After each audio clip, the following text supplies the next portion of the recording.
Hola, buenas tardes. Hoy vamos a hablar un poco de las consecuencias económicas de la Primera Guerra Mundial y sobre todo de la crisis de 1917. Al final os he preparado un pequeño apéndice también sobre la gripe española de 1918, la gran pandemia del siglo XX. En fin, espero que os interese el vídeo y que sigáis estudiando, ¿no? Bueno, vimos como la Primera Guerra Mundial, pues España permanecía neutral, ¿verdad? Y sobre todo vendiendo mercancías a los países que estaban en guerra. Principalmente el textil catalán, fabricando pues uniformes y productos alimenticios también se vendieron mucho a los países beligerantes, un poquito más a los aliados que a los de las potencias centrales. Este negocio fue muy fructífero, pero como todo se exportaba, sirvió para que aumentaran los precios en España. Al mismo tiempo que aumentaban los precios, lo que no aumentaban eran los salarios, que quedaban más o menos igual, con lo cual la gente era más pobre porque tenía menos poder adquisitivo. Eso provoca que en España haya una división muy grande entre los terratenientes y los grandes industriales, que son los que realmente ganan mucho dinero con los negocios de la Primera Guerra Mundial, y las clases populares, los jornaleros del campo, los campesinos sin tierra, sobre todo el proletariado industrial, que son los que van a ver menguado su poder adquisitivo. Y ese es el caldo de cultivo con el que llegamos a la crisis de 1917. Ahí tenéis un poco las causas: el descrédito del sistema político español, anticuado, corrupto, gracias al encasillado y al sistema del pucherazo ya creado en una época muy antigua, 1876. Las tensiones acumuladas, sobre todo en Cataluña, debido al conflicto marroquí y a la Semana Trágica que ya vimos, y lo que os acabo de contar, la coyuntura de la Primera Guerra Mundial. La crisis va a tener tres formas: una sería militar, otra política y otra social, que podía haber acabado con una gran revolución general al estilo de Rusia, porque os recuerdo que Rusia, el comunismo, se lleva a la práctica con la revolución 1 de febrero, después de octubre de 1917, y ya el comunismo se ve como un peligro real, no como un peligro lejano, ¿verdad? Bueno, vamos a empezar, si queréis, por la crisis militar. En España el ejército tenía un gran problema, que era que había muchísimos mandos y muy poca tropa.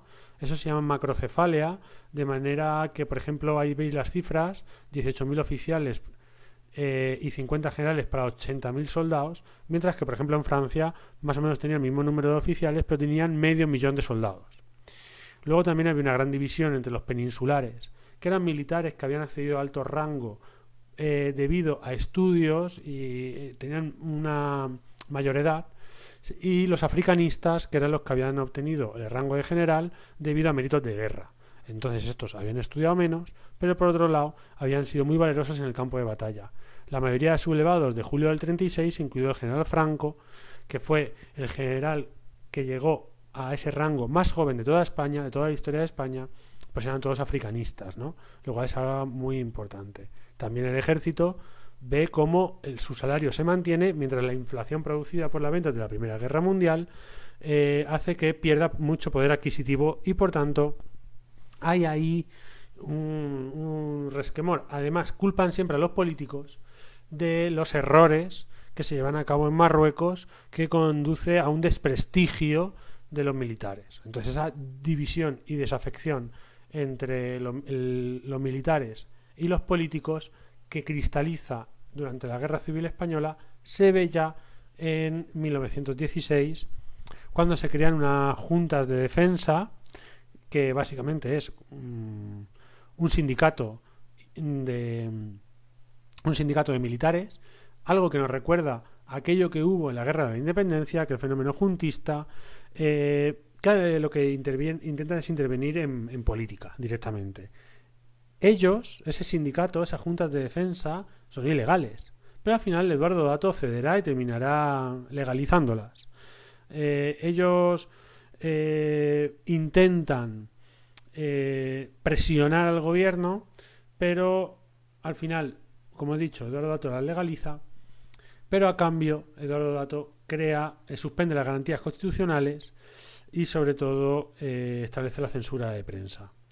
Bueno, es muy importante que veáis ahí tenéis al coronel Márquez, que era el principal líder de la Junta de Defensa, el que organizó este sistema, y sobre todo señalar esa desafección, ¿no?, que va a haber entre los militares y la clase política española, ¿no? Y cómo ya los militares no se contentan, digamos, que intervienen más en la vida política, algo que va a ser como un denominador ya durante el resto del siglo XX, o al menos hasta la Guerra Civil Española, ¿verdad? Bueno, la crisis política tiene lugar sobre todo, en Cataluña. Ahí está el presidente Eduardo Dato, el presidente del gobierno Eduardo Dato, el que al final tirotearon, también murió tiroteado, ¿verdad? Ya Paloma nos habló cómo fue al museo en el que estaba su coche lleno de agujeros. Pero bueno, antes de morir tiroteado, Eduardo Dato tuvo muchos problemas con Francesc Cambó, que era el líder de la Lliga Regionalista.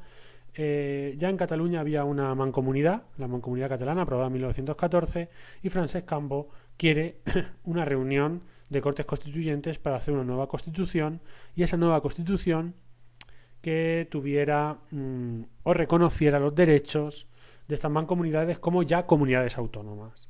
Además, rebajar el poder del monarca, el poder del Ejecutivo, en una nueva Constitución, y aumentar el poder del Parlamento, de las Cortes. La Asamblea fue un fracaso, fue muy poca gente, fueron muy pocos diputados. Finalmente, los militares terminan ocupando Barcelona. La Asamblea fue disuelta por la policía y esto acabó en nada. Pero sobre todo, que tengáis en cuenta ahí el aumento de ese nacionalismo catalán, que también va a jugar un papel muy importante durante la Segunda República y que nos llega pues hasta hoy. Y al mismo tiempo, o por último, tenemos la crisis social. La crisis social formada precisamente por el empobrecimiento, como he dicho antes, de los obreros y de los jornaleros sin tierras, y liderado por la UGT.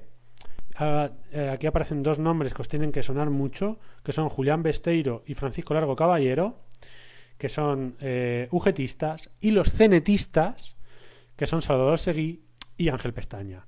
Os recuerdo que la UGT es el sindicato socialista, mientras que la CNT es un sindicato anarquista, pero ambos se unen, se ponen de acuerdo para llevar a cabo una huelga general revolucionaria, que además, donde más protagonismo tuvo, como siempre, fue en Cataluña, donde ya hay un movimiento obrero persistente, un malestar con el gobierno central, pero que también se extendió por todo el territorio español, sobre todo en Asturias.